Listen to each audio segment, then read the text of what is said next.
The college basketball experience, Southwestern Athletic Conference, a.k.a. the SWAC edition on the Sports Gambling Podcast Network, is brought to you by Underdog. Underdog is hooking up new customers. Play just $5 and get $100 in bonus funds when you sign up with our promo code TCESGPN.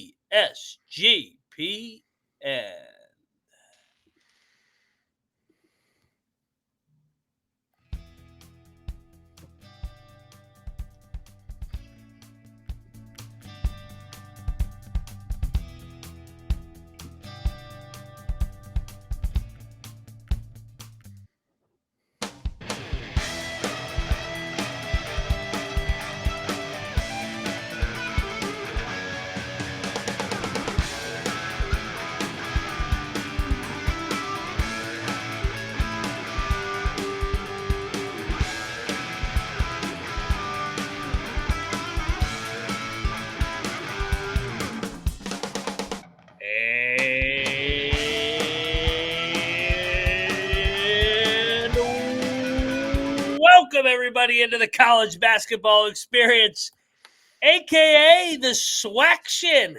Oh, yeah. I know we got a big college football slate later tonight, but I was like, you know what? What could we make? Let's put some more content out here tonight. What league should we do? We should do the Southwestern Athletic Conference, a.k.a. the SWAC, baby. Let's go. Yeah, can't we talk about the SWAC? This is a great league.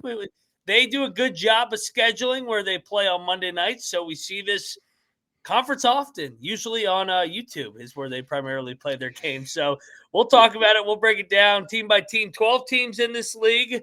The defending champion Grambling Tigers here, and we'll talk about it. So, but first, if you're wondering who you're listening to, I am Moneyline Mac, a.k.a. the former video coordinator for Bob Huggins and Frank Martin.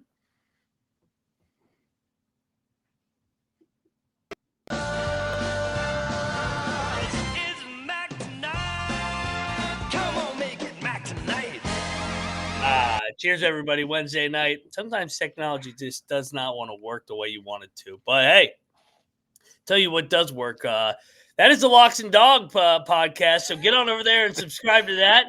And joining me to talk SWAC-tion, you guys know him from the Windy City. He is Cannabis Capper, a.k.a. CC. What's up, brother? Mac, it's good to be here. Going to be talking SWAC. Honestly, I've got a soft spot in my heart for the SWAC. I like this conference. Just – it's they're on Monday nights, when there isn't any football, and it's there for you. If nothing else, you see some unique stuff in these games. I dig this conference. Also, speaking of Locks and Dogs, I'll be going live for NFL picks right after this. So make sure you go check that out. Go check out the Locks and Dog podcast with Cap, and I know Troy's on there often as well. Yeah. Troy Huff also. Go ahead. Huff also gets on that show too sometimes. We got a rotation. Huff. Yeah. So make sure you check out Huff and go check out Huff over at the Pump Fake Pod. You guys know him from the great state of Indiana. He is Michael Huffer, Puff Huff, baby. What's up, man? Hey, Moneyline Mac. Thanks for having me, man. I'm feeling good. Yeah, I love the SWAC. I think it's a great conference. You guys touched on it Mondays. And also just a lot of school spirit and passion, I think, goes into this. So even if your team is 2-28 at the end of the season. So that it is. And like we said, last year, actually, I misspoke. Grambling won the year before. Alabama State beat Grambling in the final. There was no repeat.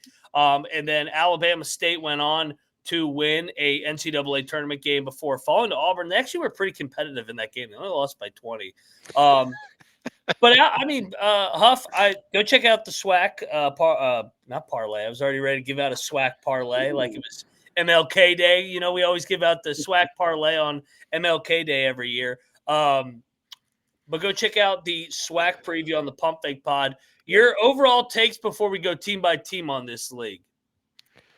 I think the arrow's pointed up. I know there were some this conference has seen its share of dark days. A few of the teams have seen their share of dark days, but I feel like a lot of them are kind of starting to come out of it. So yeah, the arrow on the conference overall, I think, is pointed upwards. I think you're seeing just like a higher class of athlete. The transfer portal's kind of opened it up where you're seeing a bit more experience. You're not seeing teams that are having to start like a bunch of bunch of underclassmen. It's mainly, seniors, graduate seniors, a couple of, juniors mixed in, but you're seeing more experienced players, and it's kind of a trend that we've seen, throughout, college hoops, and it's kind of carried, with the transfer portal, it's kind of carried over into the SWAC. So I feel like the quality of basketball is, the arrow's pointed up. It's higher than we've seen it in years past. And I continue to wish for good things for the SWAC. Oh yeah. Huff, how about you, man? Yeah, I mean, all things to the SWAC. I got to say, this year alone, I mean, intra-conference coaching swaps this year. A lot of new coaches, a lot of new brands. I think even the portal, like attacking the portal, has to be more intra-conference, or a lot of these portal kids kind of go elsewhere. But so a lot of new rebrands, and I don't want to spoil the gun, but a familiar face at a new helm of a different team, or a team that we'll talk about that a lot of people probably know. And I was even shocked about seeing as head coach. So I'm actually excited to see the coaches taking over in this conference. And we've already seen some that have stayed for a few years really build those kind of programs up. So I think all things up for the SWAC. I'd have to agree with Cap and you, Mac. I mean, you guys touched on it great. I can't wait for the Southwest. Let's dive it in. I'm all in. I'm all in. Speaking of familiar faces, we do in fact get one more year of Dr. Bradley. He was a TCE favorite last year. And I did a deep dive into Dr. Bradley. Around the rim, deadly. At the free throw line. Duck and cover. I was just getting ready to say, so 4 new head coaches, 2 of which stay in the league. So really only 2 new faces when it comes to the coaching changes. Donte Jackson goes over from Grambling to Alabama A&M, and then Patrick Crarey goes over from FAMU to Grambling. So only 2 new faces, but 4 first-year head coaches. And, Clark, the rosters are getting finalized here. We do tip off in less than 4 weeks, so we had to wait on the SWAC shit.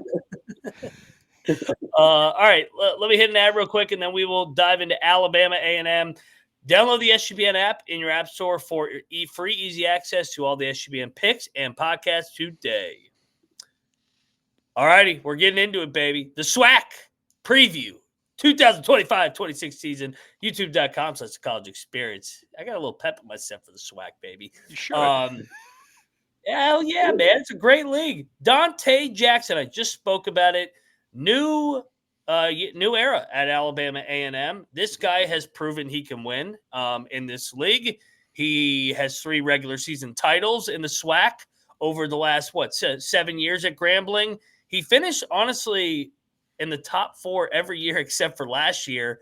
They had a little bit of a down year at Grambling, but he still earns an Alabama A&M job. 132-24 in his time there. The magical season was 2 years ago where they got to the dance, and then they won the playing game as well at Grambling. So like Donte Jackson, new group here at Alabama A&M. Huff, I yield to you. Your take on this roster at Alabama A&M. I'm actually pretty high on Alabama A&M. I think Donte Jackson has the intangibles, like you mentioned, known to win. And they also bring over a potential SWAC player of the year in Kentavious Dozier, who averaged 13 points a game for Grambling. So familiarity, some continuity, along with bringing in a couple portal pieces. I really like Alabama A&M, and I think they have one of the better backcourts in the conference, and also can play both sides of the ball. So yeah, I'm actually high on Alabama A&M this season. Definitely a step up from 10-22 last year. They test themselves against Indiana, Clemson, Mississippi, and a couple other top P5 conferences. So I think that's always a good thing and translates well come conference play. So I actually am pretty high on A&M here. I got to co-sign a lot of what Huff said. I like, first off, they brought in a guy who knows how to, recruit in the SWAC and also win in the SWAC. His teams were always at least competitive. They were never, they never got to the, the embarrassing levels that some of the programs have kind of sunk to at times. But it kind of begins and starts with the luggage that he brought with him from Grambling. Kentavious Dozier, honestly, from an underdog fantasy standpoint, promo code TCSGPN, Dozier for points and rebounds, that's that's what those props I'll be looking to hammer if there's ever like a light Monday night slate, and we get SWAC props.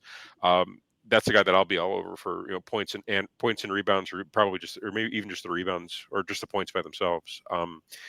But so they returned 0 out of 5 starters. That's a bit concerning, and they did finish 9th last year in the SWAC.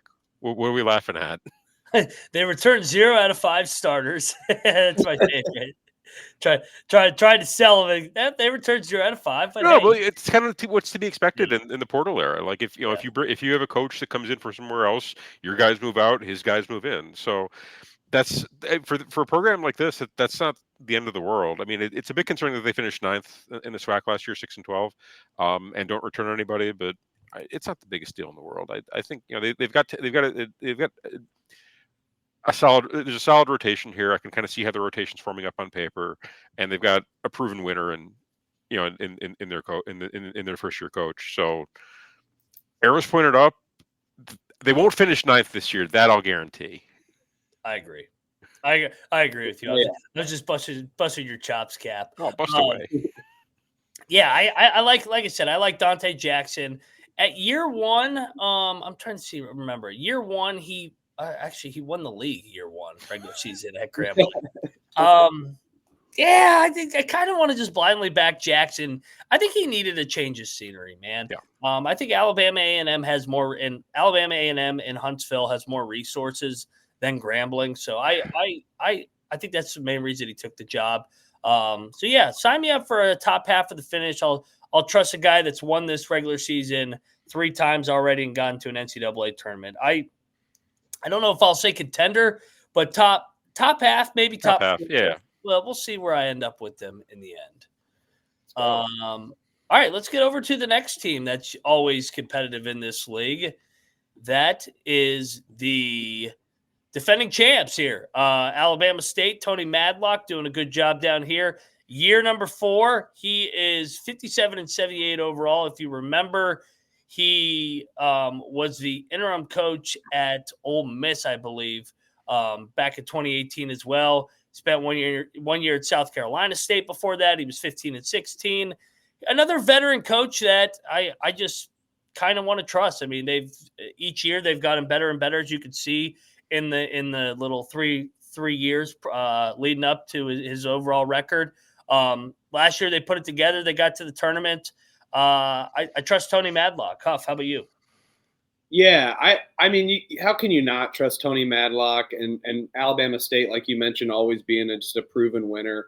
And we talk about this a lot is testing themselves in the non-con, and they've been able to go to Dayton a couple times. So definitely familiar with playing top teams. So I think they have a system in place that they know how to win in the SWAC. And we mentioned this on the Pump Fake Pod, but 8 teams were above 500 in this conference last year. So, even if you finish 7th or 8th and you look like you're, 13-19, you can make the tournament no problem because you're at the top half of the conference and could get an easier bid. So I find that kind of funny. So about this conference always too. And I think Alabama State will always just be in that top half of the conference. Yeah. Alabama State returns 1 out of 5 starters. Won 12 games in the SWAC this year. Finished tied for 4th. But they did make it to Dayton, which was a big achievement for them. When it comes to guys that are returning, they have the 1 starter that'll be back, but they also have a couple other internal pieces that are expected to take on bigger roles this year. They added a little bit in the portal, but this is more of a team that kind of builds from within the system. In a league like the SWAC, I think that's actually a great way to zag when everybody else is zigging. Mm-hmm. Just kind of as opposed to looking to fill in with the portal every year, but actually looking to build guys that that come in his program, get them in the system, have them understand their roles, and then when they're junior seniors, they're ready to really step up and contribute to the roster. And that seems to be more the tack they're going with. They did add a former Mexican. Trey Miller came over from UT-RVG, where he averaged 10 points, 2 boards, and 4 assists. And So again, he's going to figure in their backcourt in some way, shape, or form. I like this team upper half for sure in my mind. Probably upper quarter. Yeah, I kind of giving out top 5 finishes left and right here to start. I think both Alabama A&M and Alabama State are 2 top 5 teams. 2 proven winners. Madlock, like you said, won 12 games last year. It was a nice jump from the year before where they went 8-10. And I'm glad you guys hit on. I should have hit on this in the opener. Their overall records are complete fake overall records because they have to play 10 to fucking 12 bye games to fund their athletic department. So each team in the SWAC and MEAC is probably going to start no better than 3-10 to start league play. Most of them are going to be 1-11, or 1-12, 2-11. A lot of them will be 0-13, just because they got to make their money, keep their athletic department. So you really want to look at their conference records. And I'll go back to Donte Jackson as well. He's never, outside of last year, he's never finished with the losing season in the SWAC. And then for Madlock, 6 wins year 1, 8 wins year 2, 12 last year. You can see the overall trajectory of this program. I think they stay where they are right now, and as a solid top 4 team in this league, top 5 team. You could finish 9th in this just wait till we get and have 10 wins. I mean, it's yeah. You're not. I mean, we can go. We can pick one of these teams. We'll go to Mississippi. We'll highlight Mississippi Valley's schedule because they always. We got to break that down in detail. Trust me, I've got that one circled. Don't worry. Schedule as well. Let's go over Jake Morton taking over here, former Miami guard, first time head coach. He's been around the block as an assistant coach, working for Leonard Hamilton at Florida State. He worked at ECU for Schwartz, Jack State with Ray Harper. This is an interesting team just because it's a relatively new team, first-year head coach. A lot unknown here. Huff, what's your take on these Alcorn Braves? Yeah, I think Alcorn, they take a step back from 6. I think first-year coaches, they do fare well in this conference, like we've talked about already. But, and Morton's got good portal-in ability as he's already done that and brought in Saxby Sunderland from Chicago State. I just want to point him out, who was at East Carolina with him when he was an assistant. He also went to Longwood. I mean, my gosh, connect 4 around here for all these kids. It's really tough, but yeah, I think he's going to be a star player for this team. But one thing I want to shout about Alcorn, they're going to have a 38.5-point spread against Maryland, Baylor, Iowa State, Ole Miss, Oklahoma, you name it. They're going through the gauntlet, getting their money's worth for sure. I always bet on Alcorn State every once in a while, and sometimes always against them as well at the beginning part of the season. They're always kind of at the bottom half. I think they definitely surprised themselves last year, but a new look this year. It's going to be a step back, but I still think they're going to be able to win games and beat the top half of this conference and be competitive at least with the portal pieces they bring in. Okay. Alcorn State returned 0 out of 5 starters. They only have three returning players overall from last year's team. Honestly, I think this is going to be a year for the future for this roster. I'm expecting this to be one of the, I'll say, bottom quarter of the SWAC. This is going to be a big step down for them, just because there's so many unknowns with it. There's first year coach, a lot of new players, first year system, a lot of players that haven't played in the SWAC before. A lot of players haven't played in Division I basketball before. They've got a couple interesting guys at the bench that there are a couple interesting guys kind of running at their bench. They got a 7'2" senior from Morocco, Aladdin Boutieb. Did my best in the pronunciation, but he's not expected to start or really play much. But I think he's probably going to stick around for his graduate year. And the eye is more towards next year. The one freshman they have coming in is kind of an intriguing prospect. His name is Michael Jones. He's a 6'7", I guess you'd call it like a power guard almost, where he averaged 20 points and 14 rebounds in a game in high school. He's not going to play much. He shouldn't play much this year, but again, it's an eye towards the future. I think that's the way they're looking at the roster construction this year. And that's the way I'm looking at them from a standings perspective as well. This is going to be a rebuilding year. Co-sign everything you guys said. And I think we'll realize how good a coach Landon Bussey was headed over to Chicago State. Yeah, so Alcorn's a tough job. Bussy did a good job there. I think it takes a year for Morton to get his guys in. So too, yeah. 11-20 in the season record, but 11-7 in conference play last year was Alcorn State, by the way. Fantastic. I'll tell you what else is fantastic. MyBookie.ag.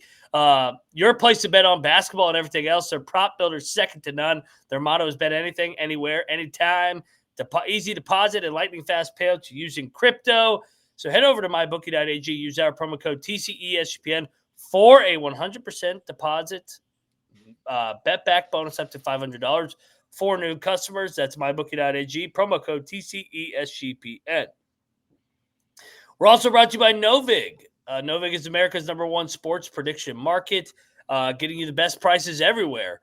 They got -103s all across the board. So, shop around over there at Novig. It's available in 35-plus states. Download that Novig app and get $50 off when you spend $5 and you use our promo code SGPN. Get in on the action. Novig, promo code SGPN. We transition over to APB, Arkansas Pine Bluff, baby.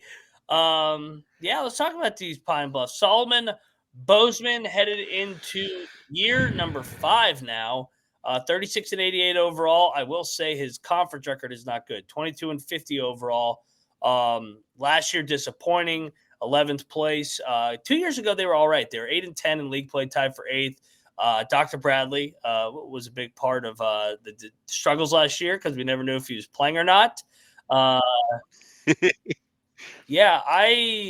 don't know what I think of Bozeman, man.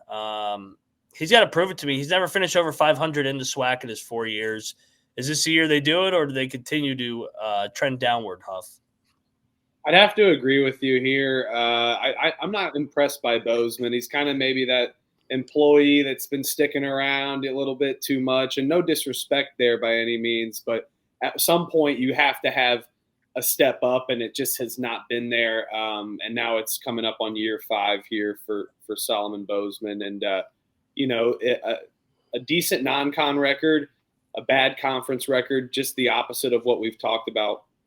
But you do bring in a lot of experience for this team. So a lot of kids are above 22, in the 24 ranges. It's crazy to say in the college sphere, but so a lot of older guys from JUCO, D2, and then some other D1 schools as well. Just a couple D1 schools, UTSA, I believe. Yep. So I think they're going to have more than 6 wins, but they're going to be at the bottom half of this conference yet again. But may eclipse just above that 10-win margin, I think. Okay, so last year they finished 3-15, 11th in the SWAC, just above MVSU, I believe. Also returned 0 out of 5 starters from last year's team. That's not necessarily a bad thing. The UTSA transfer that you're referring to is Jaquan Scott. He only played 6 games at UTSA last year, but he averaged 7.3 points, 4.7 rebounds. So he's a 6'8" graduate transfer. So he's got size, he's got a little bit of size, and he's got experience. So there's that. Outside of him, the only other name that stood out was another 6'10" grad transfer named Travis Pourceau. Averaged 5.6 points, 3.7 boards at Division II Lees McRae. They're going to have size, and they've got, and then they're going to, they have athletes. Outside of that, I'm not sure what else you're getting.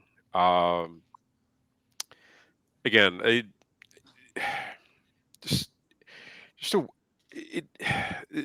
team has just been a lot of struggle, and I'm seeing a lot more struggle ahead. I don't know if honestly if there was ever to be a SWAC coach that got let go, I think you'd have a case for making a change from Bozeman if they continue to struggle this year, and I think they're going to continue. Yeah, I think he's got to have at least a 500 year in the SWAC.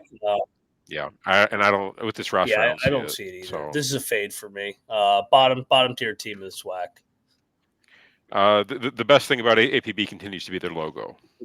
Always. That's all I'm going to say. Were you ready for this one, Cap? Oh, I know exactly where we're going, and I can't wait for this. Reggie Theus and Bethune Cookman. If Colby was on here, he would pick him to win the fucking league. Year 5 at Bethune Cookman, he is 55-74. He is 39-33. They have taken a step every year. 10th place year 1, 7th place, and 5th place and 3rd place. I mean, they have a winning record overall with all those bye games in the last 2 years combined. And they bring in some dudes here. Reggie Theus, here we go. What do you think, Huff? Hey, I mean, I'm not blowing smoke up TCE's and Colby's ass. I love Bethune Cookman here. They no.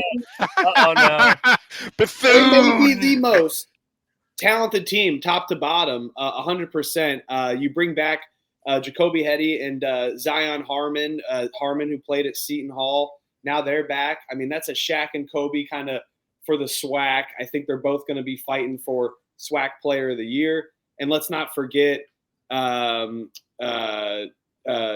Bradley as well, too, on Bethune Cookman now. What's up with that? I don't know. But and then you have some interconference transfers as well. Theus went to the portal. They have the best front court. I think on both sides of the ball as well, down low and up top. I love this. Bethune Cookman in the top 3 of my SWAC. That's my one spoiler of the night. Okay. Yeah, I got to question a lot of what you said. 3 out of 5 starters actually returned to this roster. That includes Zion Harmon and Jacoby Hetty. They actually brought in Hetty's brother as well. He's going to be on this roster. And his brother Quentin, and he's also expected to be a part of the rotation. He was at Central Michigan last year, and he transferred in. They clearly won the Dr. Bradley lottery this offseason. They were able to sway him, to slide over from APB to Bethune, which is a major get. Doc only played 18 games. I think he played 18 games last year, and he led the SWAC in free throw attempts in only 18 games. Yeah, he only shoots he shot less than 40% from the line, but he did have a 2-point field goal percentage of .667. Deadly around the hoop, and duck and cover when he's at the free throw line. The goal for them is to improve him as a free throw shooter. If that happens, all bets are off because they're winning this. I like the roster. I like the talent he's brought in. The arrow is definitely pointed up. Reggie Theus, hell of a coach, one of the best coaches in the SWAC, clearly. I'm we joked about them being a super team last year. Super team 2 is what I'm saying. I think I agree with Clark. I think they do have the best roster in the league. They do. Does this mean they're going to choke? I mean, is it too good to be true? This roster, they have like fringe high major dudes on this team. They're good. Yeah. I mean, I don't think it's a fluke at all. Well, I mean, we'll see. But come SWAC time, absolutely not. If they stay healthy, I agree. Bethune's a contender. For sure. Colby's going to be fired up this year. All right, next up. Oh, yeah, there it is, baby. The hire of the SWAC offseason. Yes, that is Charlie Ward. Yes, the same Charlie Ward that won the Heisman. When did he win the Heisman? What year did he win the Heisman Trophy? 93, I want to say. 3, 4. He won the Heisman in 1993. Then he played for the New York Knicks. And yeah, I mean, this guy was an unbelievable two-way athlete for the Florida State Seminoles. Yeah. Had a hell of an NBA career with those Knicks. He was on the NBA runner-up team in '99. This is a fun hire, man. They got some money pumping into this program. I don't know if it'll click right away. His coaching resume, he was at Florida High School the last 7 years, so a little bit of a transition. I think he'll be able to get some dudes in this program just with this pedigree, being a Heisman Trophy winner, playing in the NBA for 10-plus years. I love the outside-the-box hire here. Shout out to FAMU. Let's go.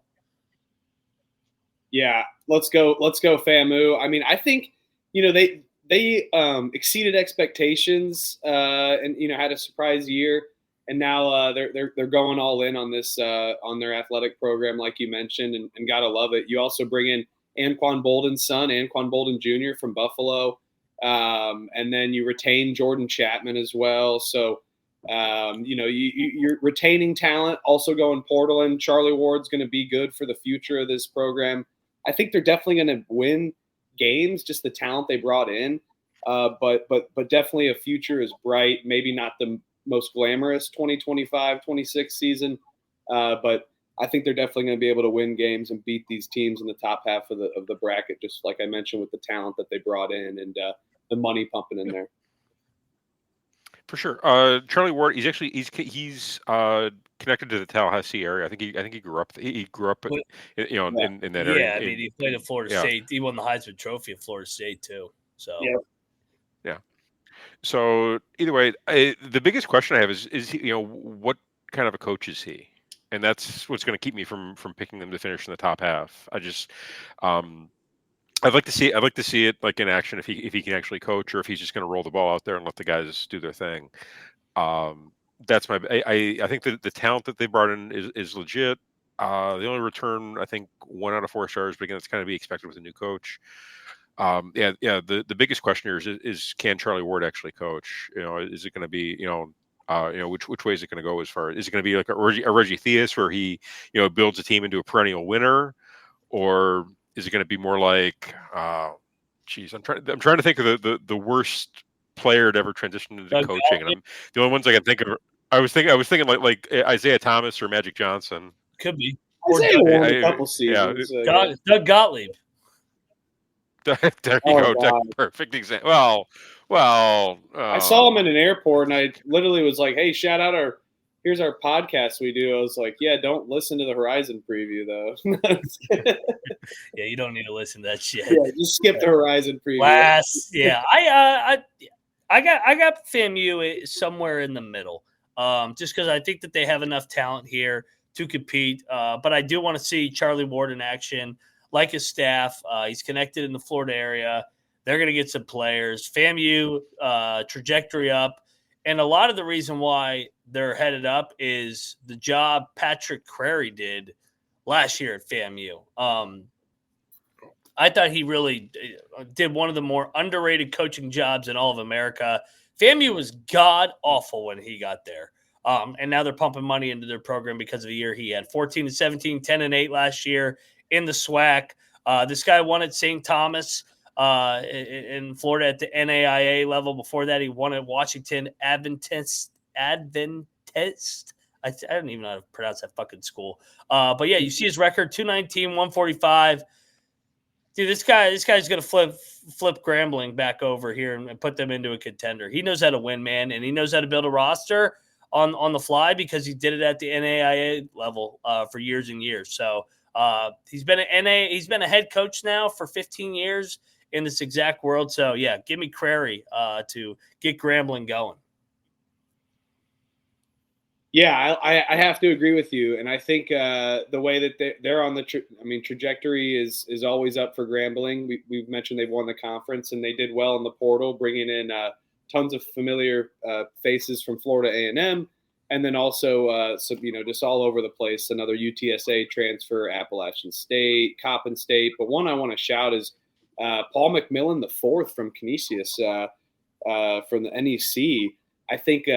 The way Crarey kind of runs is that run and gun up tempo style, so can always lead to volatility. But if you bring in enough shooters, that guy's going to be on the wing. I can already see it. They're going to be running and gunning in transition. That guy's going to be sitting out ready to pop, and McMillan's going to be able to score as he led the league in scoring for the MAC. Not NEC, but yeah, I'm excited for Grambling State. I think again they're going to be in that upper half, but with the volatility of kind of how they play, maybe some not as many wins as expected, but definitely a step up from 7-11 last year. Yeah. Grambling State returned 0 out of 5 starters. Again, kind of to be expected with a new coach. The biggest get was Paul McMillan, the fourth. He finished on the third all MAAC team last year and led the league in scoring. So, he's actually would you consider the SWAC a step down from Canisius or a step up? That's really a question for Mac. Down. I think so too. mean, on the rankings on KenPom, the MAAC is ranked 25th. The SWAC is 30th. So, I mean, it's not a huge step. It's a minor step back. Yeah, I think so. So he's showing he has success in a slightly better league. He's stepping into he's stepping into again a similar role on in what I would consider to be an easier league, if I'm honest. Like some of the other gets, you got Roger Carter III, came in from Florida A&M. Darius Ward coming in from Coppin. Nazar Mahmoud coming in from UTSA. These are all dudes. These are all legitimate athletes who've played Division I basketball. I love their backcourt, and I'm intrigued by their bigs.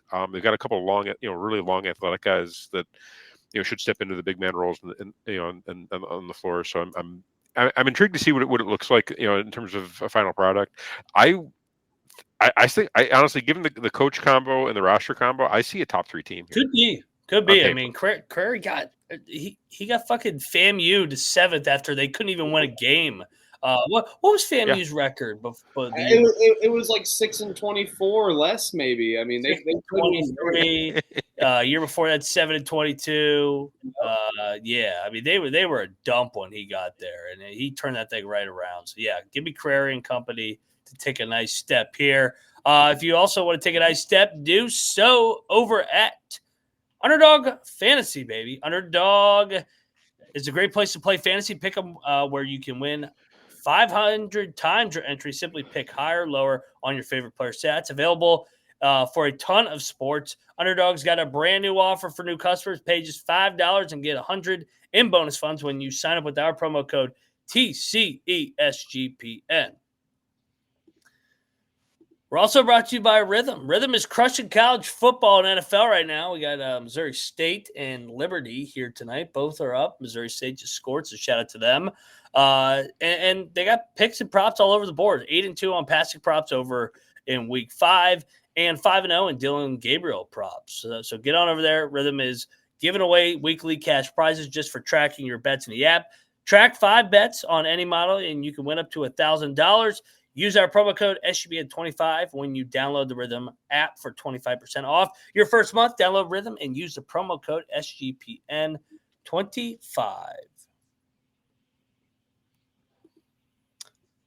We continue this journey over to another former player, Mo Williams. The great Mo Williams in the NBA had a great career with the Cavs, multiple stops there, and he was a great 6 man, made great shooter, man. Great scorer overall. So he's done a good job at Jackson State. He's another guy that started in the SWAC at another school, then went from Alabama State, and then Madlock took over for him, and he went over to Jackson State. 3 top 5 finishes in 3 years. 12 wins year 1, 11 wins year 2, and then last year was a nice year, 14 wins. And like I said, that 15 and 17 is misleading. They were 14 and fucking 4 in conference play. So they had a good year. Is this year Mo Williams and company win the regular season finally? Yeah, absolutely they do. I'm super high on Jackson State. They just were so close, and they almost were close to making the NCAA tournament as well too. So for the first time in a long time. So bringing this program up, maybe this system of NBA, high profile, just trying, understanding the game, but also can go portaling. I mean, you have the 2 best players, I think, in this conference in Dorian McMillan and Deshaun Ruffin. Ruffin, who is an All-American, McDonald's All-American. So, and he's dominated the SWAC, and you retain 3 starters. I think everything's up for Jackson State, and there's a lot of expectations as well. And they also bring in such good talent from the portal. But those 2 in the backcourt, absolutely dangerous. I think where they lack the most is their size against some of these other teams. But the way they run, can get into transition, play some good defense on both sides of the ball, especially at the perimeter. I love McMillan and Ruffin for Jackson State this year. They might have the best backcourt in the conference. Easily. They're good. This is a good team. Yeah. This is a team that can win by games too. Yes. Yeah, should be able. Yeah, should compete with teams above. Yeah, with the rest I'm seeing, yeah, they should. Yeah, again, to Huff's point, yeah, again, they went 14-4 last year, finished second in the SWAC. Three out of 5 starters returning, including 2 of their biggest pieces. Love the backcourt. I am a bit concerned about the size. I think that might hurt them in certain games, certain matchups. But they brought in some dudes that they can at least build a rotation around. How it shakes up, how it's going to shake out, I'm not certain at this point. I think the arrow is still pointed up for Jackson State. It wouldn't shock me to see them finish in the top 3. Yeah, this is a good team, good coach, good program. They do the thing where they add portal pieces, but they also build from within. So they've got like a dual track, which is kind of exciting, where they're actually trying to build a program as opposed to buy a program, which I think is again I think it's the right way in a conference like the SWAC. That's the right way to do it, where you build from within with that culture, but you add where you need it. I think that's a smart way to go. And last year, man, like I said, they have a chance to win bye games. Last year they went 0-13, but when you dive into it, man, they lost by 9 at High Point. They lost by 12 at Vandy. Those were 2 NCAA tournament teams. They lost by 8 at St. Louis. They lost by 2 at Arkansas State, who was in the Sun Belt Championship. And then 6 at UTEP, and then 6 at Cal Baptist. Dude, they were knocking on the door, and they played other teams like Houston, Xavier, Kentucky. They played Iowa State. They played who's who. The year before that, they beat Missouri and Arkansas State in bye games. So this is a capable team that could win some bye games this year. So have them circled as a big dog here. Let's go. I'll tell you who's not going to be circled. Oh, God. We have arrived at America's team, the Mississippi Valley State Delta Devils. Here we go. George Ivory. He is no longer the athletic director. Career record of 149 and 354. Not very good. He is 9-85 at Mississippi Valley State in his 3 years. Solid. He is 6-47 in SWAC games. Can they get out of the basement this year? Can they finish 11th? Can we get like? What did they finish last year in the SWAC? 1-17, back-to-back 1-17s. Good Lord. I don't think they can. I mean, this is it. This is the ceiling. I think 5 wins is a ceiling.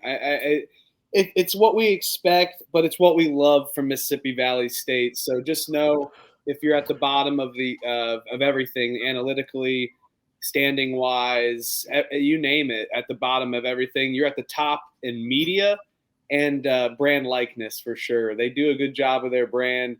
I can't really, you don't have any pieces because it's all just different pieces, and your pieces have produced 8 wins in 3 seasons. Come on now, it's not very good, and it's just downright abysmal. And I think it's going to be another abysmal season, unfortunately, for our beloved Delta Devils. Yeah.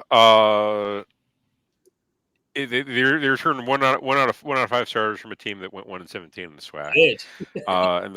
And they've yeah, it's a case where it's probably addition by subtraction. But that being said, the pieces they brought in, it's a lot of Division II guys, a lot of community college guys, and they don't really have the resources to compete. If I'm honest, like they don't have like nearly the same resources that even other SWAC programs have. So this might be the toughest job in the country. Just to have it to feel. I think just honestly, just fielding a team and playing a full schedule is considered a win for Mississippi Valley State. So in that regard, they're undefeated.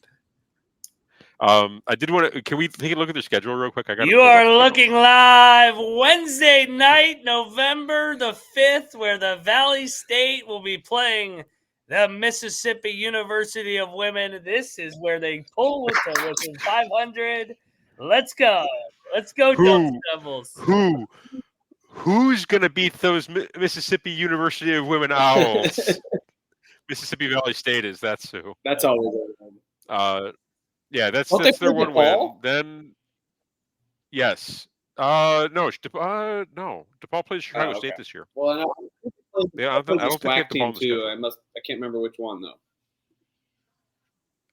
I'd have to I'll look look it to up. know for sure. Sorry. Okay, so this year's Trail of Tears.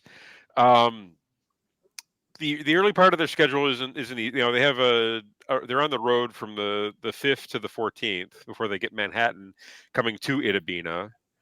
And then the real Trail of Tears kind of begins.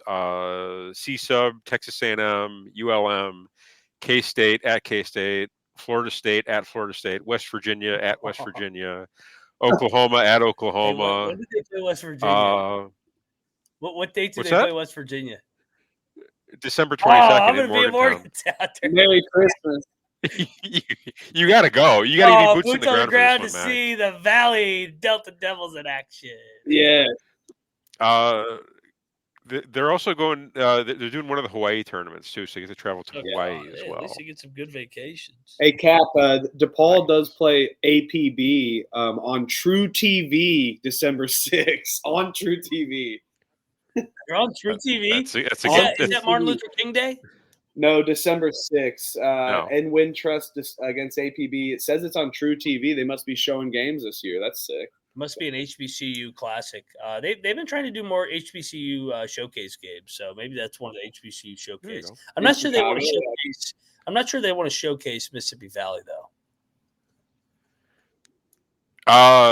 No. Can we get like a MEAC versus SWAC challenge with like South Carolina State versus Jackson State? That would be awesome. Sign me up for that game. Well, but again, the problem with these teams is they've got to schedule these games just to have a program. Very true. So it's going to be it's going to be a long non-con season for Mississippi Valley. They will get one win. They're going to beat them. Is it the Mississippi or Missouri University? Mississippi University for Women Owls. They should be able to beat them. Sadly, we're probably not going to get a line for that game, but that should be a win for I'm the just Delta glad I Devils. have my Morgantown apartment so I can see these Delta Devils in person. Let's go, baby. Anything else to add on our Delta Devils? I think that's enough talk. How did they get the longest segment again? Good media. We got a lot. Hey, there's a lot to talk about. It's America's team, baby. Let's go. Next up, Byron Smith is the head coach at Prairie View. Last year was, man, the floor fell out of this program. They had not been that bad in a minute. I know they only did win 5 conference games a year before that, but then they dropped back, only won 4 last year, back-to-back 10th place finishes. He's been a good coach at this level. He's 98-70 in the SWAC over his tenure. What do we make of this team, man? In this program, it kind of feels like since the portal NIL era, they really have taken a step back under Byron Smith. Yeah, I'd have to agree with you, unfortunately. And I think it's just like a lack of identity of style of play under Smith as well. And just like how I've mentioned a few players that are standouts in this league, they kind of just lack that talent. But to their upside, they have a lot of depth. I think they have one of the best depth in the conference. So tons of different like role players. So maybe they can find out a way to gel. But sometimes, that ISO game just doesn't always work that you can rely on with those guys that we mentioned on Jackson State and Ruffin. So this is where they lack a star power, playmakers. So maybe they can gel, but I think their depth could be good come, the game of attrition we all know come this month of March and February when you've played about 20 plus games. But yeah, I think Prairie View still going to be at the bottom half of this conference, but hopefully a step up from 5 wins for sure, 6 wins. Okay. Yeah, they went 4-14, finished 10th last year, returned 1 out of 5 starters. They do lose one of their more important pieces in guard Nick Smith, who the team was kind of built around. So it not ideal there. Some of the guys they bring in size. They got a 6'7", 235-pound junior named Marcel Bryant. who's expected to take on more of a larger role this year. So they've got size on the inside with Bryant. They've got a couple other pieces they've added.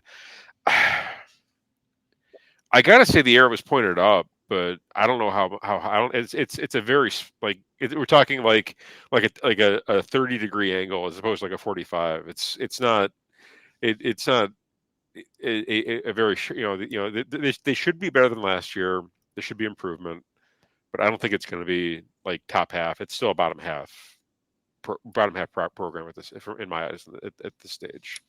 Unfortunately, I think I agree with you, man. I'm still trying to figure out what happened to this program. I mean, there was a stretch there in 2017, 10-8. Then next year, 12-6 and 17-1. They get to the first four. Then they go 14-4, 13-0. They won 3 straight SWAC regular season titles. Now they're finishing in 10th year after year.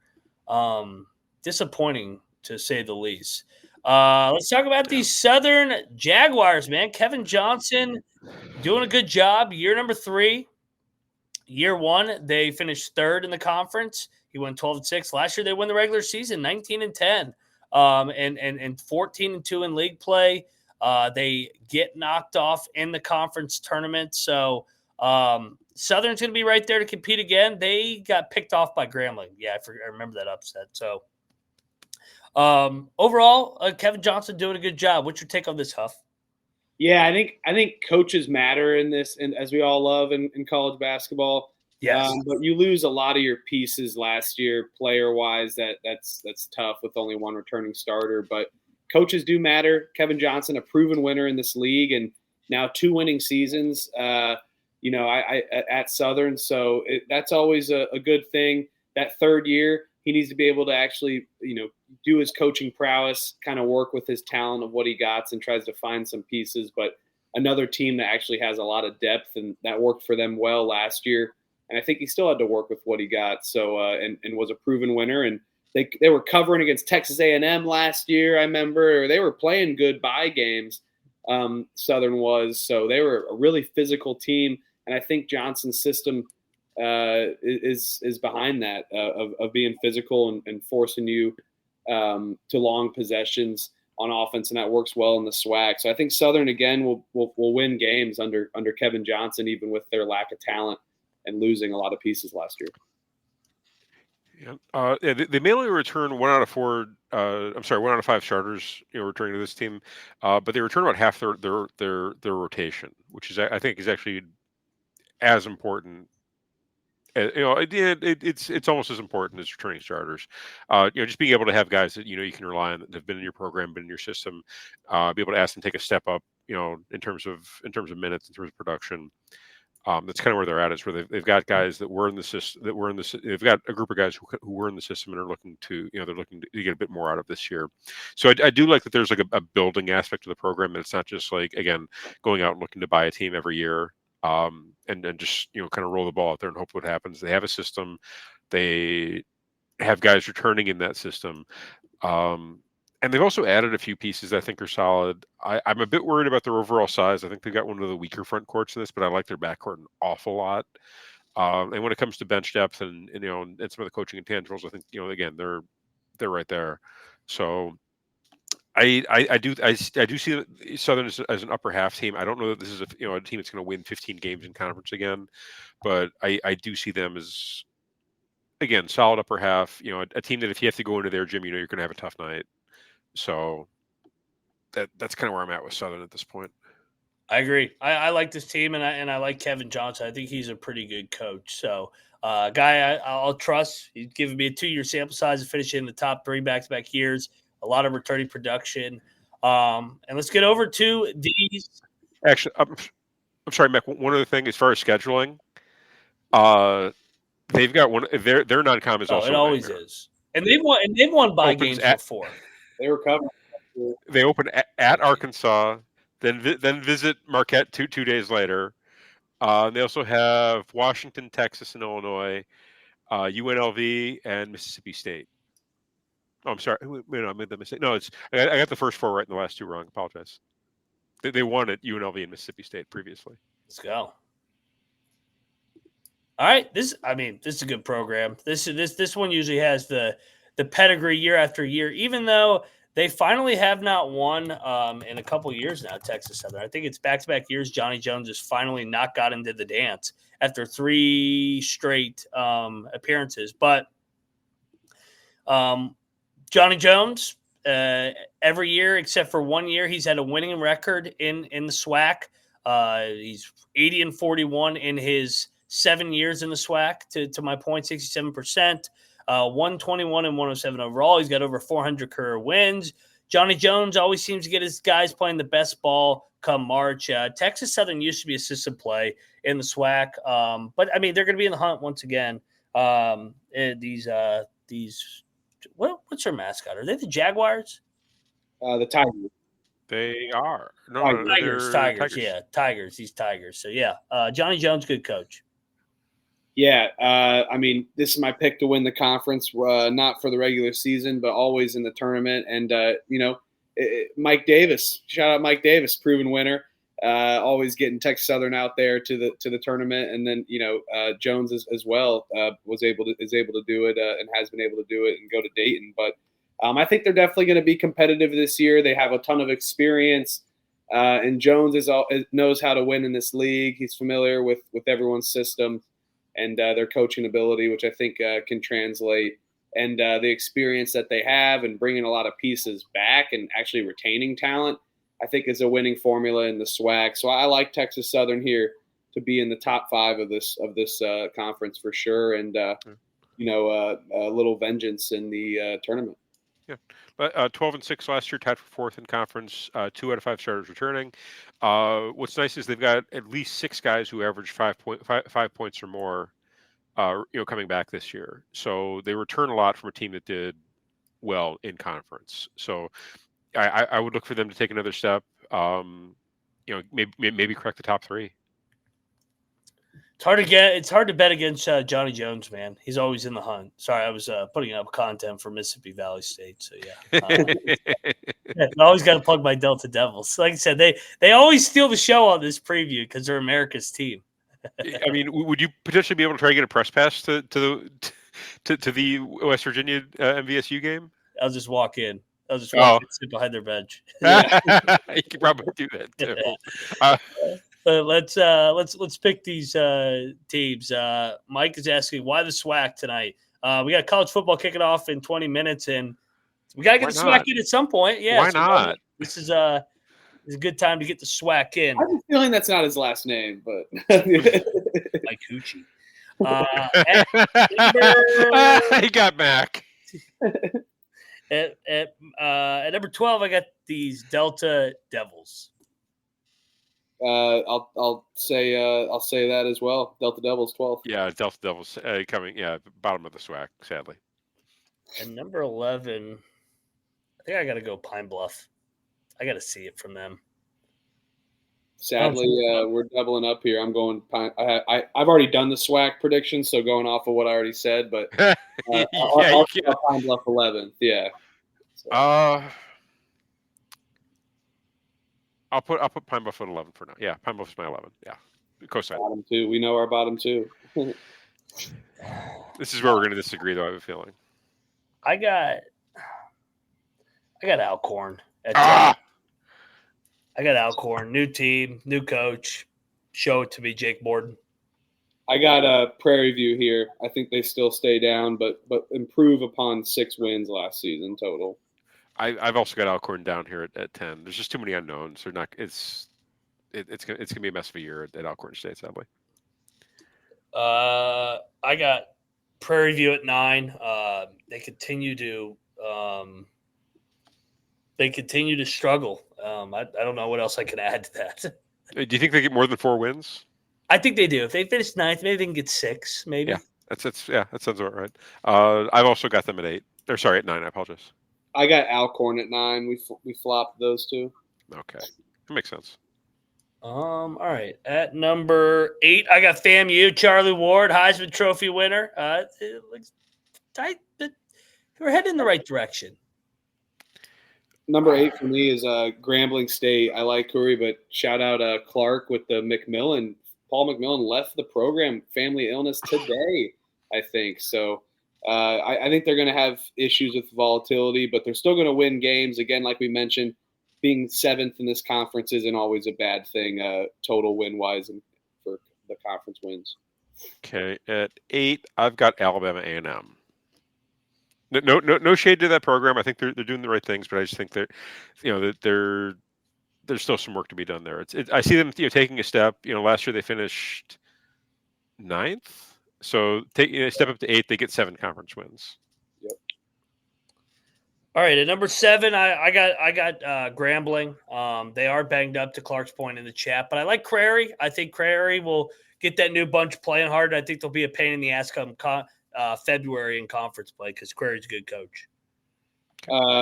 7th for me is Alabama State. I like Madlock, but I think they lack talent as much as they did. And again, they'll be able to win some games, be competitive, but they finished 7th. Okay, 7th, I've got FAMU. I think they take a big step with Charlie Ward. I think he gets that program in the right direction. I do think he can coach, and I think he's got some dudes. So I think a 7th-place finish for his first season. I think it's about where they finished last year, and I think he's able to replicate that. But it's going to be an arrow pointed up 7th as opposed to like a sideways arrow. Okay.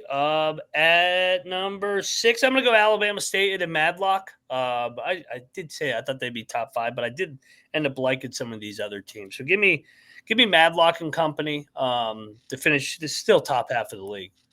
Okay. 6 for me is FAMU. You guys mentioned it. I think Charlie Ward puts them in the right direction, and they continue pouring money into this basketball program, and a massive step in the right direction for the Rattlers. At 6, I got Grambling State. I think this is, and honestly, I feel like this is their floor.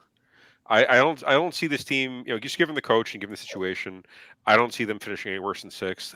It wouldn't shock me if they like shocked everybody and like made a run to the top 3. But for my prediction, where I've got them number 6, just based on roster construction and coaching capability. At number 5, I got Alabama A&M and Donte Jackson. They take a step from that Grambling year, and he gets back into the top 5 where he's been traditionally in the SWAC. Number 5, I got Southern. I think they'll be able to be good under Johnson, but they're going to have to, like I mentioned, work with the talent that they got. Okay. At 5, I also have Southern. Again, I don't think that's not meant to throw any shade. I just think they take a step back. I think the league has gotten better. And I think they take a small step back just based on what they lost. I mean, despite they do return a fair bit, but I think there's a step back here, and there's a step up for a lot of other teams. 4, I'll go Johnny Jones and Texas Southern. They always are in the hunt. So give me Texas Southern 4, playing their best ball at the end of the year, ready to win the conference tournament. Co-sign that. I got Texas Southern at 4 as well. Okay, I've got Alabama State at 4. Again, we talked about a lot of the things that they did early in the show, as we do for every team. So go figure. But no, just based on the season they had last year, I think they've made that leap into the top into that section of the standings for this. They have not quite made the leap into the the top 1, top 2 like elite of the SWAC just yet. 3, I got Southern. Taking a slight step back, but still in the top 3. This is a good program. Give me these Jags. 3 for me is Alabama A&M. I like Donte Jackson, and I think it's going to be a massive year 1 for him. Okay. 3, I've got Texas Southern. Again, I see the arrow is pointing up for that roster. I like a lot of things they did. I think they've and they've got one of the better front courts in the conference. So I'm going to ride with Texas Southern to finish top 3. I got Bethune at 2. Reggie Theus, they take a step, another step. I don't think they're good enough to win the regular season. I got the other team. I got the Jackson State Tigers getting it done here with Mo Williams and company. I think this is the year they finally get it done. So I got Jackson State 1, Bethune 2 to round out my rankings. Yeah, same here. I have Bethune 2 and Jackson State 1. I just think Jackson State has the two best players in the conference, although Bethune may have the best roster. I'm going to go for those playmakers in Ruffin and McMillan. I've got Jackson State 2 and Bethune 1. Bethune gets the job done this year. You're drinking the Kool-Aid. I can't fade Dr. Bradley Until he quits. until there are mysterious circumstances that question whether or not he's going to be playing. Who? I don't think we ever got it. It was an injury. I don't know why he wasn't playing or why he was playing. He'll be out again at some point. Probably. Come December, January. His name's Dr. Bradley. He's going to be on the injury report at some point. It's not even a real name. Well, he's actually secretly like 34 years old and like played professionally in Poland. Who will be playing in the NCAA tournament first four in Dayton next year when they win the conference tournament?